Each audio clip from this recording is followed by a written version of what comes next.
우원의 빽빽한 덤불 속에 있는 작은 농장에서 어미 오리는 둥지를 짓기 위한 아늑한 장소를 찾았습니다.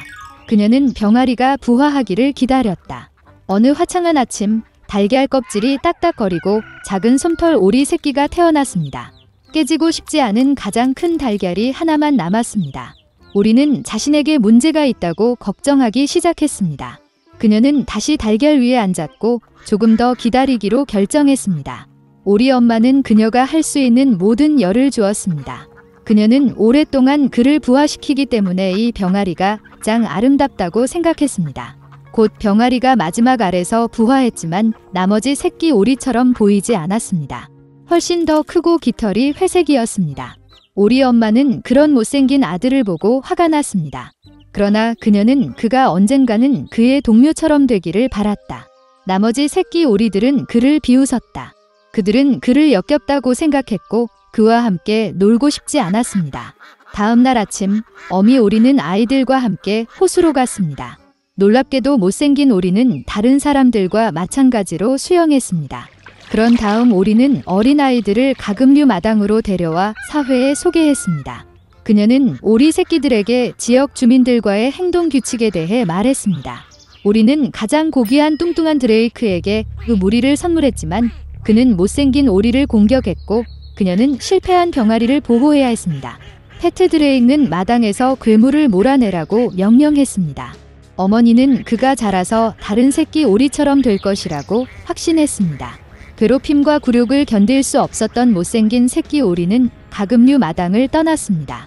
더 안전한 곳을 찾기 위해 그는 아무도 없는 아름다운 호수를 발견했습니다. 그리고 새끼 오리는 여기에 살기로 결정했습니다. 시간이 지났습니다.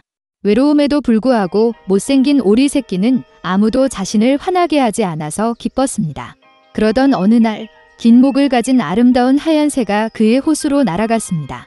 못생긴 새끼 오리는 그것이 어떤 종류의 새인지 몰랐지만 그는 감탄하면서 그것을 보았다. 그는 온 마음을 다해 그녀를 사랑했습니다.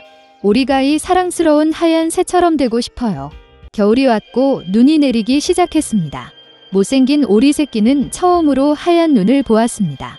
그 눈이 광경에 기뻐했습니다. 그러나 겨울이 눈이 많이 내리기 때문에 새끼 오리가 먹이를 찾기가 매우 어려웠습니다. 그는 음식을 찾아 동네를 돌아다녀야 했습니다. 그는 춥고 피곤했습니다. 그래서 못생긴 오리는 농부의 집에 도착했습니다. 농부는 얇고 불행한 병아리를 보았을 때 그를 미안하다고 느꼈습니다. 농부는 살이 찌고 자랄 때까지 오리 새끼를 키우기로 결정했습니다. 봄이 왔다. 주인은 병아리를 잘 돌보았고 그는 많이 자랐습니다. 오리는 이미 많은 공간이 필요했고 농부는 그를 호수에 풀어주기로 결정했습니다. 호수 기슭에 서서 못생긴 오리는 물에 비친 자신의 모습을 바라보았습니다. 그리고 그는 그의 눈을 믿을 수 없었습니다. 그는 자신을 알아볼 수 없었고 그 뒤에 다른 누군가가 있다고 생각했습니다. 그리고 오리는 반사의 멋진 새가 자신이라는 것을 깨달았습니다. 축하하기 위해 그는 호숫가 전체를 때리며 수영했습니다. 그리고 갑자기 그는 전에 한 번 보았던 긴 목을 가진 똑같은 아름다운 흰색 새를 보았습니다. 못생긴 오리는 그녀에게 더 가까이 수영하기로 결정했습니다. 그러나 아름다운 새는 두려워하지 않았지만 반대로 그녀는 미소 지으며 윙크했으며 함께 호수를 헤엄쳤습니다. 못생긴 오리 새끼는 그의 행복을 믿을 수 없었습니다. 지나가는 호수 기슭의 뚱뚱한 드레이크는 자신의 인생에서 그렇게 아름다운 어린 백조를 본 적이 없다고 말했습니다. 그가 한때 가금류 마당에서 몰아온 못생긴 새끼 오리가 아름다운 백조라는 사실을 알았을 때 그의 놀랐던 것은 추악한 오리 새끼는 처음부터 백조였습니다. 알이 우연히 오리 둥지에 떨어졌습니다. 그리고 아름다운 어린 백조가 집으로 돌아왔을 때 가금류 농장의 모든 사람들은 한때 그의 외모 때문에 그를 화나게 한 것을 매우 부끄러워했습니다. 두 아이와 계모가 있는 나무꾼이 있었다.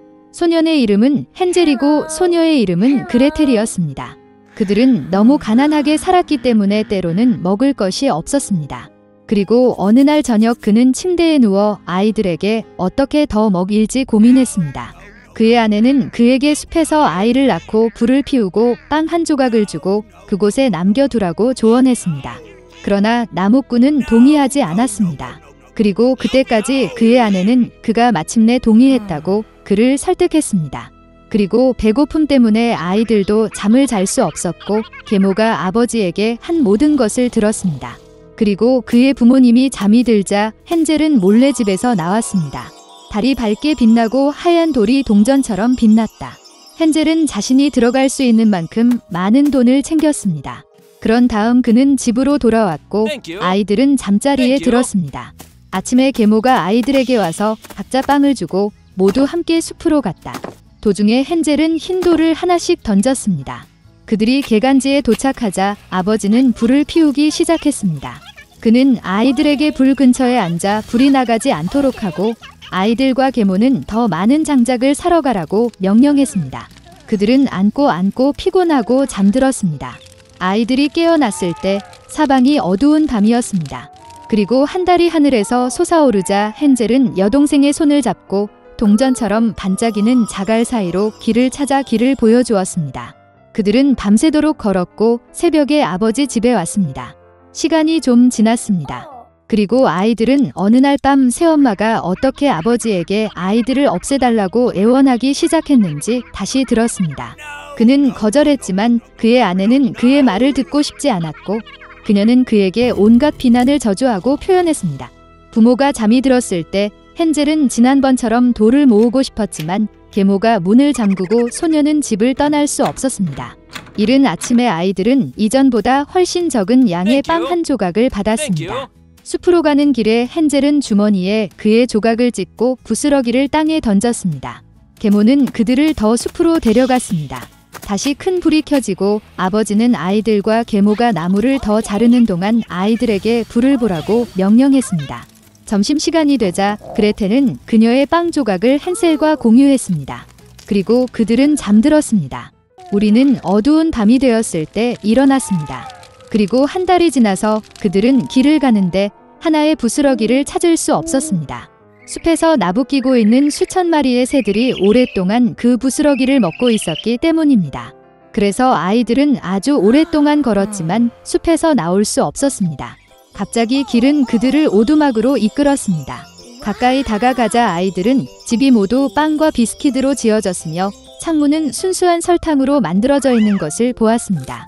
헨젤은 손을 뻗어 지붕을 부수고 그레텔은 창문으로 가서 창문을 갉아 먹기 시작했습니다. 그리고 오두막의 문이 활짝 열리자 늙은 여자가 목발에 기대어 나왔다. 헨젤과 그레텔은 너무 무서워서 손에서 맛있는 음식을 떨어뜨렸습니다. 그리고 노파는 친절했고 그들을 그녀의 오두막으로 초대했습니다. 이미 식탁에는 우유, 쿠키, 사과, 견과류 등 풍부한 음식이 있었습니다. 저녁 식사 후 노파는 아이들을 위해 깨끗한 침대 2개를 만들었고 헨젤과 그녀의 여동생은 그들이 천국에 있다고 생각했습니다. 그러나 노파는 애정이 있는 척했을 뿐이지만 사실 그녀는 아이들을 유혹하기 위해의 목적을 위해 빵집을 지은 사악한 마녀였다. 이른 아침 아이들이 자고 있는 동안 그녀는 헨젤을 데리고 작은 우리에 넣었습니다. 그리고 그녀는 언니에게 사악한 마녀가 그녀에게 요구하는 모든 것을 하도록 명령했습니다.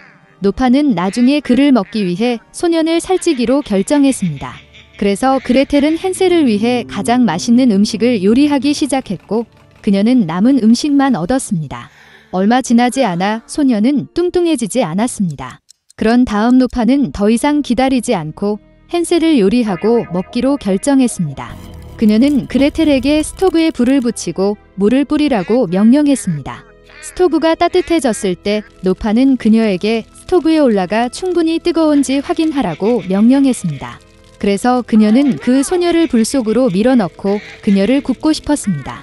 그러나 그레텔은 그녀의 마음에 무엇이 있는지 알고 있었습니다. 그녀는 거기에 들어가는 방법을 모른다고 말하고 마녀에게 자신을 보여달라고 요청했습니다. 노파는 화를 내고 오븐에 들어갔다. 그런 다음 그레텔이 그녀를 밀고 마녀 뒤의 셔터를 쾅 닫았습니다. 와우, 그 늙은 여자는 얼마나 심하게 울부짖었습니까? 한편 그레텔은 헨젤로 달려가 새장을 열었습니다. 동생을 풀어준 후 그들은 사방에 진주와 보석 상자가 있는 마녀의 방으로 가서 주머니를 채우고 집으로 돌아갔다. 며칠 동안 아이들은 돌아오는 길을 찾고 있었습니다. 숲은 점점 더 친숙해졌고 마침내 그들은 멀리서 아버지의 집을 보았습니다. 그는 자녀들이 살아있는 것을 보고 얼마나 기뻤습니까? 헨젤과 그레텔은 마녀에게서 가져온 모든 진주와 보석을 바닥에 쏟아부었습니다. 음식에 대해 생각할 필요가 없었습니다. 그리고 그들은 살고 기뻐하기 시작했습니다. 그리고 아버지는 사악한 계모를 집 밖으로 몰아냈습니다.